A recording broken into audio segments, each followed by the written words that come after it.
I'm fairly new to YouTube, and one of my videos that seems to have the highest views is only an 11-second video on how to do an egg in a hole. Kind of a different version of an egg in a hole, but it's only 11 seconds and it's not very detailed, so I thought it was worth redoing it and showing you guys a better tutorial of how I actually do it, so that's what I'm going to show you right now. The first thing I'm going to do is take a piece of bread. It could be any piece of bread. I'm using Martin's potato bread right now, but it doesn't really matter. You're going to push down the center and just make a little divot into the bread, just like that. Just make sure you leave a little room on the edge because you're going to butter that and cheese it and season it. So it should look like that when you're done. And I'm going to take my bread and transfer it to a parchment paper lined baking sheet.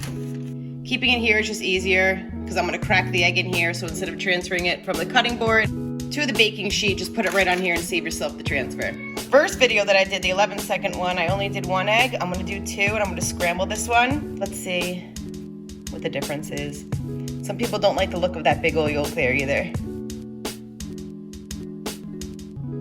And your egg should fit perfectly right into the center there. I'm going to add this piece of bread to the baking sheet now. I just scrambled an egg in here really quick. I'm going to pour it in.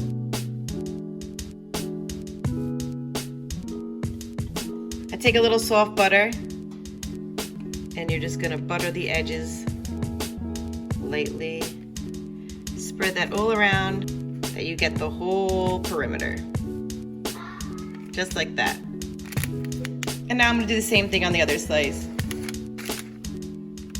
Now they're both buttered pretty nicely, and now I'm going to add some cheese to the perimeter also.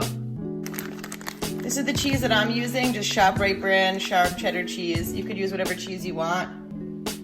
I'm going to sprinkle the cheese now all along the edges. Do the same thing for the other one.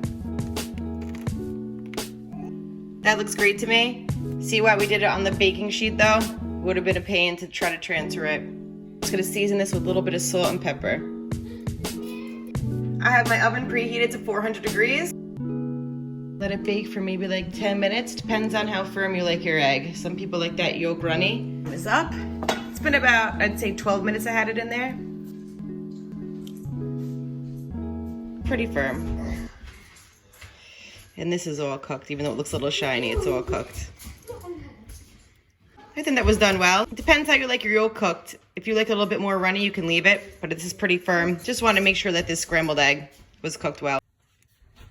So the great thing about this breakfast is that you can make a bunch at a time. If you have people coming over, you have a big family, you can line this whole tray with as many as you want.